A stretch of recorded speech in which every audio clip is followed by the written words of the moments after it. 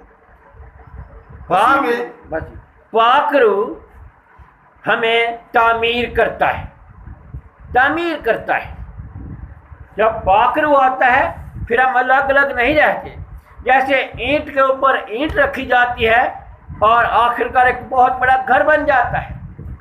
ایک ایک اینٹ کے ساتھ اینٹ جب جوڑ دی جاتی ہے، ہم اس عمارت کو دیکھ کر کہتے ہیں that is a white house, that is a assembly hall. بڑی بڑی عمارتیں تعمیر ہو جاتی ہیں۔ اسی طرح جب پاک روح تعمیر کرتا ہے، وہ روح کو روح کے ساتھ، انسان کو انسان سے جوڑتا ہے، تو ایک بڑی عمارت تعمیر ہو جاتی ہے، اور ہم اس عمارت کا نام کلیسیا رکھتے ہیں، دیٹ از اے چرچ۔ یہ کلیسیا ہے۔ پاک روح تعمیر کرتا ہے، وہ ہمیں الگ الگ نہیں کرتا، وہ خدا کا مسکن بناتا ہے، وہ ہمیں خدا کی سکونت گاہ بنا دیتا ہے۔ نجات یافتہ اور روح القدس کا تجربہ رکھنے والے خدا کا مسکن ہیں، اور پاک روح ہمیں خدا کا مسکن بنا دیتا ہے۔ افسیوں 3 باب اس کی 4 اور 5 آیت،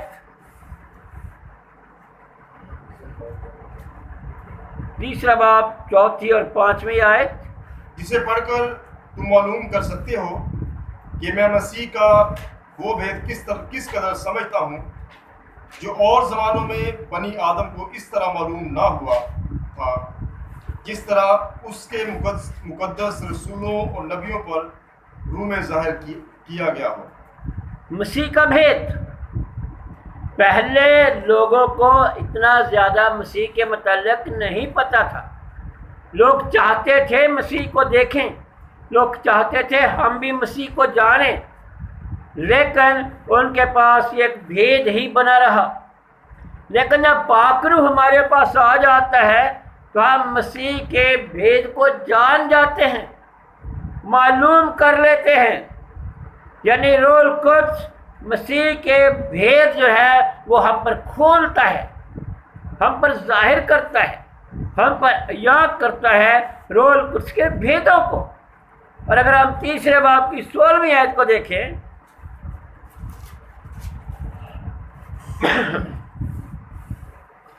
کہ وہ اپنے جلال کی دولت کے موافق تمہیں یہ عنایت کرے کہ تم اس کے روح میں سے اپنی باطنی انسانیت میں بہت ہی زور آور ہو جاؤ۔ زور آور ہو جاؤ۔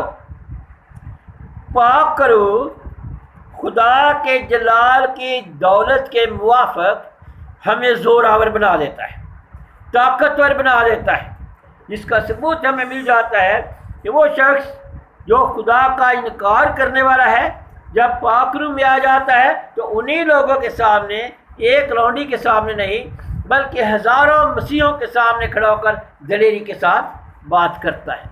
روح القدس ہمیں زور آور بناتا ہے، اور زور ہوگا تو دلیری آئے گی، زور ہوگا ہم نڈر ہو جائیں گے، زور ہوگا کہ اب ہمارا ابلیس کچھ نہیں بگاڑ سکتا، ہم اس کے مقابلے میں کھڑے ہو جاتے ہیں۔ ایک ذاتی سا تجربہ ہے، اگر کسی آپ دعا کر رہے ہوں، آپ عبادت کروا رہے ہوں، اور وہاں پر کسی خاتون میں کوئی بدروح حاضر ہو جائے، تو جو بندہ پاک روح سے بھرا ہوا نہیں ہے، جو پاک روح کو نہیں جانتا، اس کی کنڈیشن کیا ہوگی؟ وہ ڈر جائے گا، شاید وہ عبادت میں کوشش کرے کہ جلدی ختم کرے اور اس کے بعد وہاں سے نکلے۔ لیکن جو شخص پاک روح سے معمور ہیں، وہ وہیں پر رہیں گے، وہ بدروح کو جھڑکیں گے اور بدروح بھاگ بھی جائے گی، اس لیے کہ آپ کے پاس پاک روح کی طاقت ہے، اور بدروح بھی جانتی ہے کہ اس کے پاس پاک روح کی طاقت ہے، اور وہ آپ سے خوف کھاتی ہے، اس لیے کہ پاک روح نے آپ کو جو زور دیا ہے، ابلیس بھی اس زور سے واقف ہے۔ 4 باب کی 3 آیت سے لے کے 6 آیت تک افسیوں کے خط کا آج ہم مطالعہ کر رہے ہیں۔ روح القدس کا خط بھی اس کو کہا جاتا ہے، علماء اس کو روح القدس کا خط بھی کہتے ہیں۔ اوریجنل میں یہ پولس رسول کا عام خط. جی. اور اسی کوشش میں رہو کہ روح کی یگانگی صلح کے بند سے بندھی رہے. ایک ہی بدن ہے اور ایک ہی روح. چنانچہ تمہیں جو بلائے گئے تھے اپنے بلائے جانے سے امید بھی ایک ہی ہے.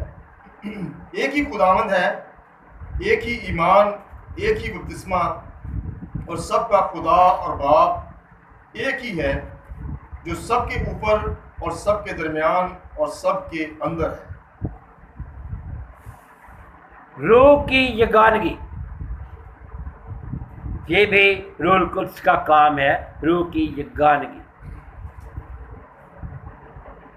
یونٹی، پاک روح یونٹی پروڈیوس کرتا ہے، ہم میں اتحاد قائم کرتا ہے. پاک روح ہمیں یگانگت میں لے کے آتا ہے، ہمیں مشنوں میں، فرقوں میں، تو فرقوں میں نہیں بدلتا.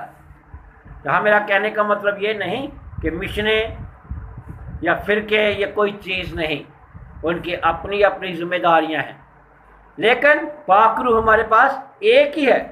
اور جب ہم پاک روح میں ہوتے ہیں تو پھر ہم ایک بندھن میں بندھے ہوتے ہیں. جب ہم پاک روح کی یگانگت میں آ جاتے ہیں، پاک روح میں متحد کرتا ہے، تو ہم اتنے بڑے ہو جاتے ہیں کہ ابلیس جو ہمارے گرد دیواریں کھڑی کرتا ہے، ہم جڑتے جڑتے جڑتے جڑتے ان دیواروں سے بھی اوپر نکل جاتے ہیں اور ابلیس کی دیواریں نیچے رہ جاتی ہیں. مگر یہاں پر ہماری بھی کچھ ذمہ داریاں ہیں. اگر چوتھے باب کی 30ویں آیت کو دیکھیں، چوتھے باب کی 30ویں آیت. جی. اور خدا کے پاک روح کو رنجیدہ نہ کرو، جس سے تم پر مخلصی کے دن کے لیے مہر ہوئی. خدا کے روح کو رنجیدہ نہ کریں. جب روح ملتا ہے تو ہم پاک روح کے ساتھ اس کی تابع داری بھی کریں. وہ پاک روح ہے، وہ ناپاک گھر میں نہیں رہ سکتا. ہمیں خدا کی اور پاک روح ہمیں آگاہی دیتا ہے، وہ ہمیں کاشن دیتا ہے کہ کیا ہونے والا ہے، کیا ہوگا، کیسے ہوگا. اور میں آپ کو بتانا چاہتا ہوں، اگر روح رنجیدہ ہو جائے تو میں آپ کو ایک واضح بتا دینا چاہتا ہوں کہ جس کے اوپر مہر نہیں وہ خدا کا نہیں ہے. جس اسٹامپ کے اوپر مہر نہ لگی ہو وہ اسٹامپ کی ویلیو نہیں رکھتا. جس کاغذ کی تصدیق نہ ہوئی ہو وہ کاغذ کوئی ویلیو نہیں رکھتا. اسی طرح چرچ میں جس شخص کے اوپر مہر نہیں کی گئی وہ شخص خدا کے سامنے کوئی ویلیو نہیں رکھتا، اور مہر کرتا ہے پاک روح. اسی لیے مقدس پولس کہتے ہیں کہ روح کو رنجیدہ نہ کریں، اس کو رنجیدہ نہ کریں. اور 5ویں باب کی 18ویں آیت.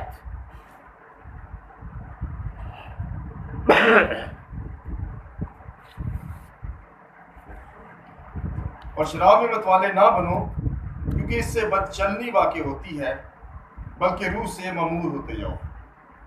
روح سے معمور ہوتے جاؤ، فعل امر ہے، حکم ہے. روز بروز ہمیں روح میں ترقی کرنی ہے، روح میں مضبوط ہونا ہے. یہ الیکٹو نہیں ہے، یہ کمپلسری ہے، انتہائی ضروری ہے ہمارے لیے. یہ عام بات نہیں کہ بس مل گیا پاک روح ٹھیک ہے. ہمیں اس میں ترقی کرنی ہے، ہمیں معمور ہوتے جانا ہے. معمور ہونے کا معمور لگاتار روز بروز اس میں بڑھنا ہے. جیسے خداوند یسوع مسیح نے ایک عورت سے کہا، اگر تو مجھ سے مانگتی تو میں تجھے زندگی کا پانی دیتا. جہاں پر جو لفظ ہے پنٹو، یعنی تو روز بروز پانی میں ترقی کرتی جاتی. پیاس کس کو نہیں لگتی؟ کس کو پیاس نہیں لگتی؟ جو مرا ہوتا ہے، جس میں زندگی نہیں ہوتی. اگر زندہ ہے اس کو پیاس لگتی رہتی ہے اور وہ پانی پیتا رہتا ہے. اور اسی طرح کلام کا پانی جو ہے یہ ہم پیتے رہتے ہیں اور پاک روح میں ہماری ترقی ہوتی جاتی ہے. لگاتار. اور خداوند یسوع مسیح نے یہ ہمارے لیے نہیں ہے. خداوند یسوع مسیح نے کیا کہا؟ خدا کا روح مجھ پر ہے. جب بات شروع کی خدمت ہی شروع نہیں کی جب تک ظاہری طور پر پاک روح ان کے اوپر نہیں اترا. حالانکہ ہم کہتے ہیں کہ خدا تو خود پاک روح ہے، لیکن پھر بھی یہ تربیت ضروری ہے، یوحنا کے لیے نشان ہے. اور جب انہوں نے آغاز کیا تو کہا جی خدا کا روح مجھ پر ہے. اور ہم بھی اس وقت تک خدمت نہیں کر سکتے، اس وقت تک کلیسیا کا حصہ نہیں ہے، اس وقت تک مسیح کی عمارت کا ہم پتھر نہیں ہیں، جب تک ہم یہ نہیں کہتے کہ خدا کا روح مجھ پر ہے. ذہن میں رکھیے. ایک بار لوگوں نے بولا تیرے ماں باپ بہن بھائی باہر آئے تو یسوع نے کیا کہا؟ کون ہے میرا باپ، کون میرا ماں، کون میرا بھائی، کون میرا رشتہ دار؟ جو تھوڑا سا اونچی جو میرے کلام کو سنتا اور اس پر عمل کرتا ہے وہ مسیح کا بھائی ہے، وہ مسیح کا بیٹا ہے، وہ مسیح کے خاندان میں ہے. خونی رشتوں کو اہمیت نہیں دیتا کلام مہر کو اہمیت دیتا ہے. اور یہ وہ بات ہے جو مقدس پولس افسیوں کے نام جو خط منسوب کیا گیا اس میں کلیسیوں کو سکھانا چاہتے ہیں. چھٹے باب کی 12ویں آیت کو دیکھیں.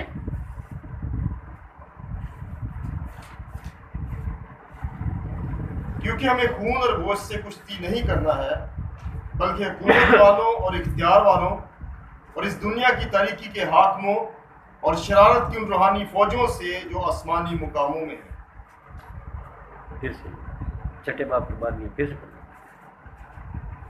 کیونکہ ہمیں خون اور گوشت سے کشتی نہیں کرنا ہے بلکہ حکومت والوں اور اختیار والوں اور اس دنیا کی تاریکی کے حاکموں اور شرارت کی ان روحانی فوجوں سے جو آسمانی مقاموں میں ہیں. آگے پڑھیں.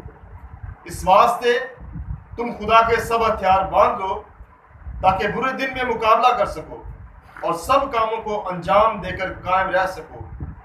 بس سچائی سے اپنی کمر کس کر اور راست بازی کا بختر لگا کر اور پاؤں میں صلح کی خوشخبری کی تیاری کے جوتے پہن کر اور ان سب کے ساتھ ایمان کی سپر لگا کر قائم رہو جس سے تم اس شریر کے سب جلتے ہوئے تیروں کو بجھا سکو. اور نجات کا خود اور روح کی تلوار جو خدا کا کلام ہے لے لو اور ہر وقت اور ہر طرح سے روح میں دعا اور منت کرتے رہو اور اسی غرض سے جاگتے رہو کہ سب مقدسوں کے واسطے بلا ناگا دعا کیا کرو. آمین. 2 چیزوں پر میں صرف فوکس کروں گا اس میں. نجات کا خود، ہیلمٹ آف سلویشن، اور روح کی تلوار. ہیلمٹ جو ہے ہمیں ہر بڑی چوٹ سے محفوظ رکھتا ہے جو دماغ میں لگتی ہے اور انسان کو، اور باقی ہتھیاروں کا بھی اس میں ذکر کیا گیا ہے. سارے ہتھیار پاک روح ہمیں دیتا ہے اور تلوار بھی دیتا ہے، روح کی تلوار. اور جب روح کی تلوار کی ہم بات کرتے ہیں تو روح کی تلوار خدا کے پاک کلام کے لیے استعمال ہوتا ہے. یہ ساری چیزیں ہمیں پاک روح مہیا کرتا ہے تاکہ ہم ابلیس کا مقابلہ بھی کر سکیں اور اپنے آپ کو محفوظ بھی رکھ سکیں. اسی لیے چھٹے باب کی 17ویں آیت لکھا ہے کہ روح میں دعا اور منت کرتے رہو، جاگتے رہو، جاگتے رہو. آپ کو یاد ہوگا پہلے جب پہرے لگتے تھے تو پہرے دار ہمیشہ بات جاگتے رہو، جاگتے رہو. یعنی ہوشیار ہو جاؤ، ہوشیار ہونے کی ضرورت ہے. 5 سست کواریوں کی طرح سو نہیں جانا. ہمیں اپنے ایمان کی حفاظت کے لیے جاگنا ہے. ہمیں اپنے اندر جو انسانیت ہے اس کو جگا کے رکھنا ہے تاکہ ہم ابلیس کے قبضے میں نہ چلو، نہ اپنے لیے بلکہ سب مقدسین کے لیے، کیونکہ ہم جتنے مقدسین ہیں سب مل کر ایک عمارت بنتے ہیں. اور عمارت میں سے اگر ایک پتھر وہ گندا نکل آئے، برا نکلا، پلی جسے کہتے ہیں پنجابی میں، تو اس کا اثر کیسے اسی ایک پتھر پر ہوگا؟ وہ پوری عمارت کو برباد کر سکتا ہے۔ اس لیے ہمیں پوری عمارت کے ایک ایک پتھر کے لیے، یعنی سب مقدسین کے لیے دعا میں رہنے کی تلقین مقدس پولس اپنے اس خط میں کرتے ہیں۔ 13 پوائنٹ ہم نے تحریر کیے ہیں، 13 ذمہ داریاں جو پاک روح ہمارے لیے ادا کرتا ہے، جو پاک روح ہمارے ساتھ رہ کر کرتا ہے۔ اور پولس ایک اچھے رسول، اور ان کی جو تعلیم ہے اس کو ہم کبھی بھی برا نہیں کہہ سکتے، اچھی تعلیم۔ اور آج جس انداز میں انہوں نے پاک روح کو ہم پر کھولا، کلیسیوں پر کھولا، کلیسیاں جاننا چاہتی تھی، اور ابتدا کیا کرتے ہیں؟ پہلے باب کی 13ویں آیت میں، جب تم نے سنا، کلام کو سنا، جب تم نے تابعداری کی یعنی کلام کو قبول کیا اور پھر ایمان لے آئے، یعنی سننے کے بعد تابعداری بھی کی اور ایمان بھی لے آئے، تب خدا کے پاک نے ہمیں کیا کر دیا؟ مہر کر دی۔ جب تک ہم سنتے نہیں، صرف سنانے والے بننا چاہتے ہیں، سنتے نہیں، تابعداری نہیں کرتے، ایمان میں مضبوط نہیں ہوتے، پاک روح ہم پر مہر نہیں کرتا ہے۔ انجیل مقدس کا کلام، خوشخبری کا کلام، نجات کا منصوبہ، اپنی نجات کے لیے، اپنی زندگی کے لیے ہم پر مہر لگ گئی ہے۔ اب ہم سرٹیفائڈ لوگ بن گئے ہیں، ہم ویلیویبل لوگ بن چکے ہیں۔ We are the genius person of church. کیوں جینیس پرسن ہے؟ اس لیے کہ ہم سرٹیفائڈ ہو چکے ہیں۔ کیوں ہم جینیس ہیں؟ کہ ہم پر مہر لگ چکی ہے۔ اور اگر آپ روح القدس یافتہ ہیں تو یقین کیجئے پھر آپ عام نہیں، آپ خاص ہیں۔ عام نہیں، آپ خاص ہیں۔ باپ آپ کو جانتا ہے کیونکہ آپ اس کے میراث کا بیانہ لے چکے ہیں۔ وہ آپ کو جانتا ہے کہ یہ میرا بندہ ہے، یہ میری بندی ہے۔ سول کو خداوند نے کہا تو مجھے کیوں ستاتا ہے؟ بنام جانتا تھا وہ سول کو، خدا آپ کو بھی بنام جانتا ہے، وہ آپ کو جانتا ہے، اور ہمیں بھی خدا کو جاننا ہے، ہمیں خدا کو سمجھنا ہے۔ اور یہ کب ہوتا ہے؟ یہ کام روح القدس کا ہے۔ منصوبوں کو سمجھنا، سسٹم کو سمجھنا، فنکشن کو سمجھ لینا، یہ سب خدا کا کام ہے، اور خدا روح القدس کے وسیلے اپنے بچوں پر یہ سارے بھید کھولتا ہے۔ لکھا ہے اس نے دنیا سے ایسی محبت رکھی، اپنا اکلوتا بیٹا بخش دیا، تاکہ جو کہ اس پر ایمان لائے وہ ہلاک نہ ہو۔ وہ محبت کرتا ہے میرے ساتھ، وہ محبت کرتا ہے آپ کے ساتھ، وہ محبت کرتا ہے پر اس شخص کے ساتھ جو اس کو سنتا ہے، اس کی تابعداری کرتا ہے اور ایمان لے آتا ہے۔ God is in history called Yahweh. History میں خدا یہوہ کہلاتا ہے، خدا بندوں کا خدا، فوجوں کا خدا، رب الفوج۔ God in history is یہوہ۔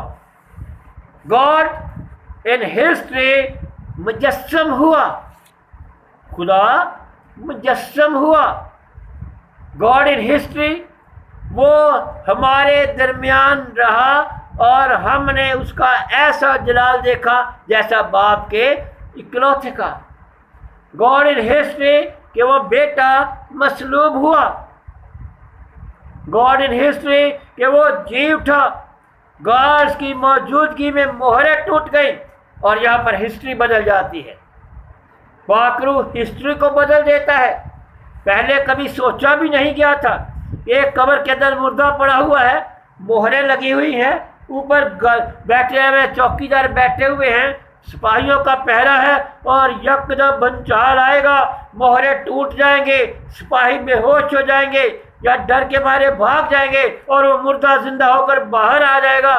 نہ کبھی ہسٹری میں ہوا تھا اور نہ کوئی کبھی سوچ سکتا تھا. رول قدس ہسٹری کو بدل دیتا ہے. اور میں سمجھتا ہوں آپ جو کرسچن ایماندار ہیں بہت لکی ہیں, بہت مبارک لوگ ہیں آپ کو. یہ خدا کا روح آپ کے اندر بسا ہوا ہے, آپ سرٹیفائی ہیں, نئی پیدائش کا معجزہ رکھتے ہیں. لیکن میرا جو آج سارے حوالے پڑھنے کا مطلب یہ ہے کہ اس پورے خط میں ہم نے 6 باب اسٹڈی کیے. 6 کے 6 باب جو ہیں ان میں مقدس پولس نے پاکروں پر گفتگو کی ہے.